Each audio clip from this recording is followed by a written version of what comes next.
Remus Lupin is often considered the greatest of the Marauders. In many polls, the werewolf of the last generation is frequently cited as most readers' favorite. Lupin benefits from being the most decent of the forest children, but also one who died a decent man and an indisputably tragic character. Unlike characters whose tragedies are grand or outwardly pronounced, Lupin's is one of isolation, self-sacrifice, and a constant battle between his own nature and the world's cruelty. Perhaps the lesson Rowling always intended for us as readers to learn from Remus Lupin is in some ways the cost of being a good man in a broken world. Remus Lupin is, for good reason, considered the most moral of the Marauders. Unlike his boyhood friends in Sirius and James, Remus abstained mostly from the majority of their bullying during their days at Hogwarts. For this, Lupin was often seen as the part of the more quiet Marauders, though notably not due to his lack of courage or competence like Peter, but due to his infliction and his genuine, heartbreaking speculation on if he even deserved the gift of friendship. Despite Lupin's goodness, however, he, more than any of the Marauders, is the one most constantly rejected by the world. Yes, of course, Sirius did spend time in Azkaban, but that was due to the Wizarding world's stringent belief that Sirius was guilty of murder. Remus was rejected by the world for who, or most likely, as the Wizarding world would say, what he was. Despite the many accolades that would have made him be seen as a great and impressive young prospect in the Wizarding field, similar, I imagine, to the way that Bill Weasley was viewed coming out of Hogwarts, he was instead left disenfranchised and destitute for matters beyond his power. As is well documented, Remus Lupin is a werewolf. Cursed as a young boy by the fearsome Fenrir Greyback, Remus was made to serve the penance of his father, John Lupin, who stated loudly and publicly that the werewolf population of the Wizarding world deserved nothing but death. With his own father hammering the stigma of werewolves as little more than monsters, a deep self-loathing formed within Lupin. This self-loathing would shape every aspect of his life. From an early age, Remus understood that he was not just different, he was an other, an outsider to the normal population. He was feared, reviled, and seen as a threat to society before he was even of age to attend Hogwarts. His condition was not just a burden he had to carry, but a mark of shame that defined how others would see him forever. The Wizarding world did not offer werewolves understanding or support, only fear and rejection. The very people who claimed to stand for justice and equality still viewed beings like him as untouchable and unworthy of normal lives. Unlike giants or creatures, werewolves were not given land, culture, or rights. There was no community to belong to, only isolation. And so Remus learned to hide, to shrink himself, to make himself seem less dangerous, less notable, less of a problem. His father had spoken cruelty into the world, and Remus had to live with its consequences. Even as a child, he must have felt the weight of this hypocrisy, knowing that his own family, the people meant to protect him, had contributed to the very hatred that now defined every aspect of his existence. But the greatest tragedy was that Remus himself believed it. He internalized society's fear of werewolves and carried that burden his entire life. Unlike other marginalized figures in the Wizarding world like Hagrid, who learned to embrace his giant's blood with pride, or Dobby, who actively fought against the enslavement of house elves, Lupin never saw himself as worthy of acceptance. Even in adulthood, surrounded by friends who chose to stand by him, he still saw himself as a monster first and a man second. The world had taught him that he did not deserve love, stability, or happiness, and so at every stage of his life, he convinced himself that he didn't. And this was the foundation of Remus Lupin's tragedy. He was a good man who believed he never deserved to be seen as one. Exactly the point. Fudge isn't in his right mind. It's been twisted and warped by fear. And yet, despite his own beliefs and his father's cruel words, Dumbledore stood as a shining beacon of hope to Remus.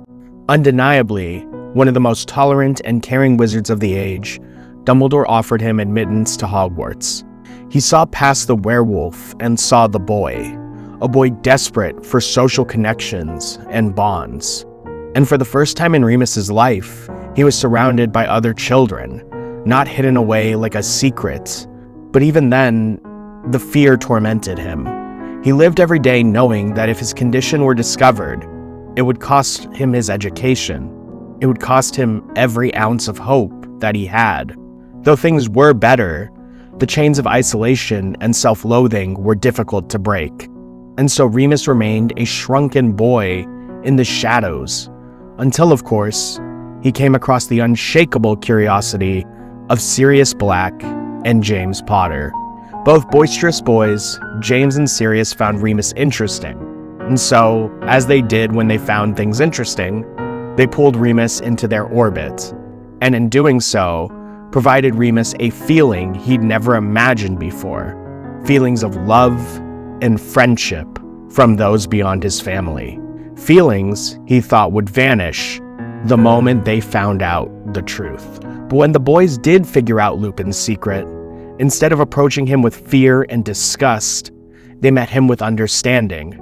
Not just acceptance, but action. James, Sirius, and even Peter went beyond words, choosing to become animagi so that Remus wouldn't have to suffer his painful transformations alone. It was more than friendship. It was proof that he wasn't a monster, that he didn't have to live in isolation. And for the first time in his life, Remus had a place where he belonged. But even this happiness was built on a fragile foundation, because deep down, Lupin may never have truly believed that it would last. He spent his entire childhood hiding who he was, believing that if people knew the real him, they would turn away. And that fear never left him. Even among the Marauders, even when they had proven their loyalty, Remus still felt unworthy. The fear of rejection was so ingrained in him that he never allowed himself to fully trust it. And in the end, that fear was proven right. Because when the Marauders fell apart, when James and Lily were murdered, when Peter betrayed them and Sirius was sent to Azkaban, Lupin wasn't just left alone. He was left with nothing. He didn't just lose his friends. He lost the only people who had ever made him believe he was worth loving in the first place. And worse than that, he found part of it his fault. For if he wasn't a werewolf, he wondered, would he have been trusted as the Potter's secret keeper more than Peter? Finally, the flesh reflects the madness within. Well, you'd know all about the madness within, wouldn't you, Remus? The years that followed were filled with quiet survival. Remus lived on the margins of the wizarding world, taking odd jobs where he could, never staying in one place too long. His condition made permanent employment nearly impossible. No one wanted to hire a werewolf, even if they never saw him transform. He was constantly exhausted, barely making enough to get by. But worse than the poverty was the loneliness. For the first time since childhood, there was no one. No full moons spent running through the Forbidden Forest with his friends, no mischievous whispers in the Gryffindor common room, no laughter echoing in the halls or in the classrooms, just emptiness. And perhaps the cruelest part was that Remus didn't fight this. He accepted it, believing deep down that this was all he deserved. But then fate brought him back to Hogwarts, when Albus Dumbledore offered him the position of Defense Against the Dark Arts professor. It must have felt like a trick to Remus, a man like him, teaching children, given responsibility and trust. He had spent so long believing that his condition made him unworthy of being part of society. How could he possibly be a role model for young minds? But he accepted, perhaps even against his better judgment, and for the first time in over a decade, he had a place again. Teaching at Hogwarts awoke something in him, something he hadn't felt in years. It gave him purpose. He wasn't just surviving anymore. He was guiding students, protecting them, teaching them in ways that held him in the same regard as professors like McGonagall, Flitwick, and Dumbledore, by the students he himself taught. He gave his students real-world knowledge, practical experience, and most importantly, he believed in all of them, though he did take special interest in one student in particular, Harry Potter, the son of his best friend, a boy who had grown up without the Marauders, without the warmth of the family he should have had.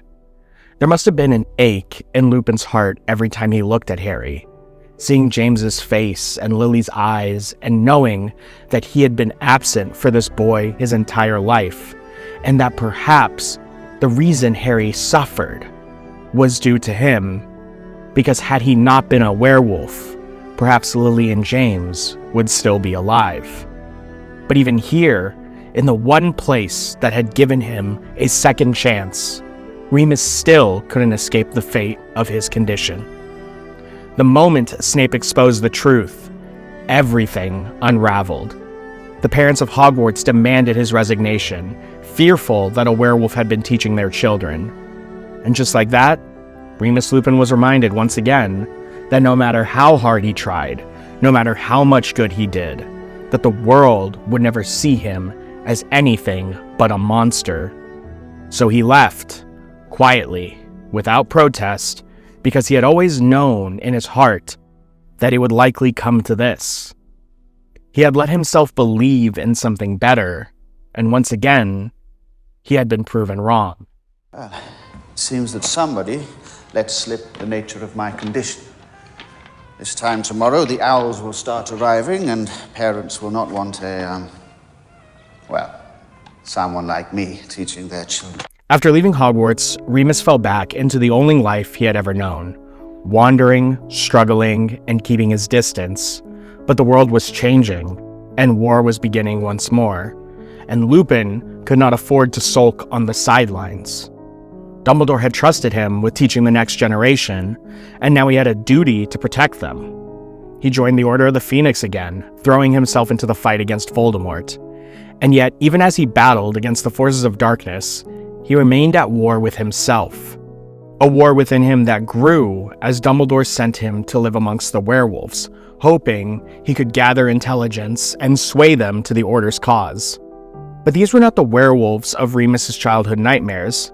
These were people who had lived in the shadows, rejected by Wizarding Society just as he had. They didn't see Fenrir Greyback as a monster, but as their only path to power. And for the first time, Lupin was forced to confront an uncomfortable truth. He had spent his life trying to live by Wizarding Society's rules, shrinking himself, making himself acceptable. Yet no matter how much good he did, they still cast him aside the moment they learned what he was. He had spent so long trying to be one of them, when in their eyes, he could never truly be one. He wondered, would the Ministry ever see Remus Lupin as a man? Or would he always ever just be the werewolf to them? But even as these doubts gnawed at him, something unexpected happened. Love. The arrival of Nymphadora Tonks to his life. She loved him not in spite of his condition, but because of who he was. But Remus could not bring himself to accept that. He had always been able to rationalize his isolation as something forced upon him by others. But this isolation was a choice. And so he made the only choice that felt familiar to him. He ran. He told himself he was protecting Tonks, that it was for her sake, not his own fear. That she deserved someone better, someone who wasn't a half-starved outcast, someone who could give her a future instead of a lifetime of hardship. But Tonks refused to let him push her away. Against all odds, she chose him. She stood by him, and when he tried to run, forced him to see that love was not something he had to earn, it was something that was freely given. And despite himself, despite the deep-seated belief that he was undeserving, Lupin finally allowed himself to love her back. They married and they had a son, Teddy Lupin, and once again, Lupin had purpose in his life, but more frighteningly, he had something to lose. Because if there was one thing he had learned, one truth that had always repeated itself over and over, it was this: anything good in his life would eventually be taken from him. And so he tried to leave again. The war was escalating. Voldemort's forces were growing stronger, and Lupin did what he always had done.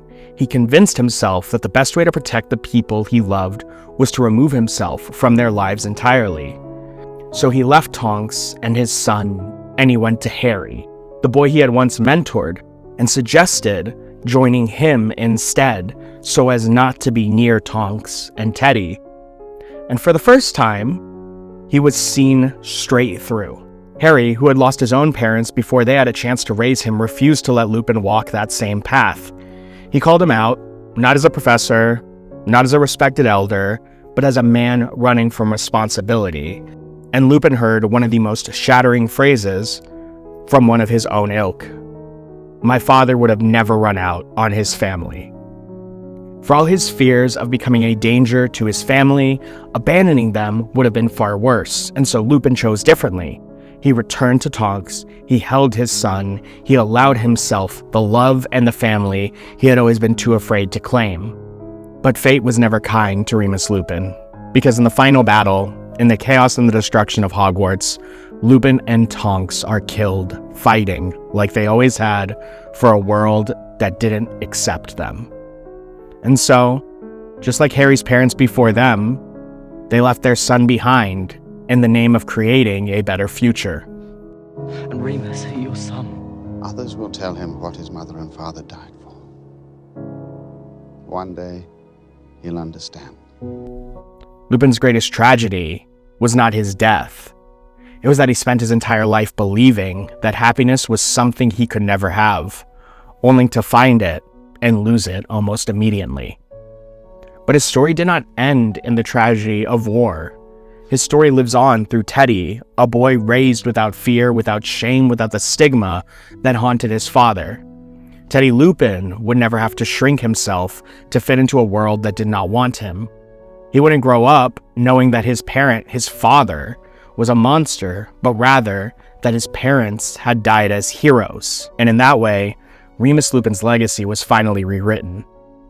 Because in the end, he was never the monster the world tried to make him believe he was, the monster he himself believed he was. Remus Lupin's story is not just one of war and loss, it is a story about the quiet struggles of a good man in a world that constantly rejects him. Unlike other heroes in Harry Potter, he did not have a certainty of a prophecy, the privilege of power, or the protection of legacy.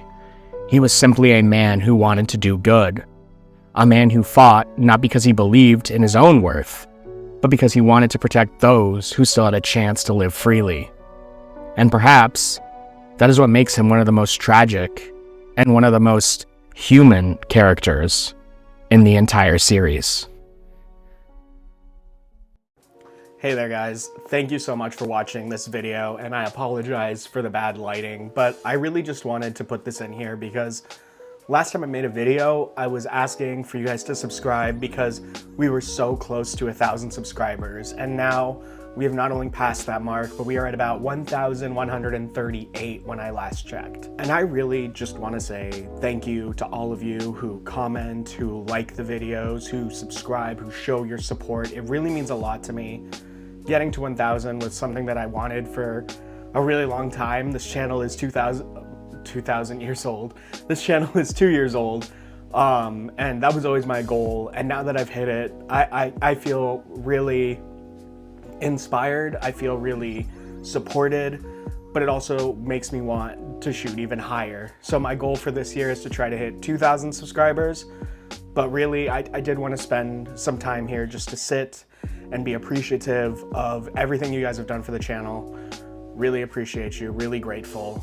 Thank you all again so much. I'm considering possibly doing something for 1,000 subscriber special, so if you want to let me know if there's anything you'd like to see me do in the chat, if there's any series you'd like to see me read, any game you'd like to see me play, something like that, that would be great. But really, that is all I have for you guys. Thank you all again so much one more time. And until next time, peace.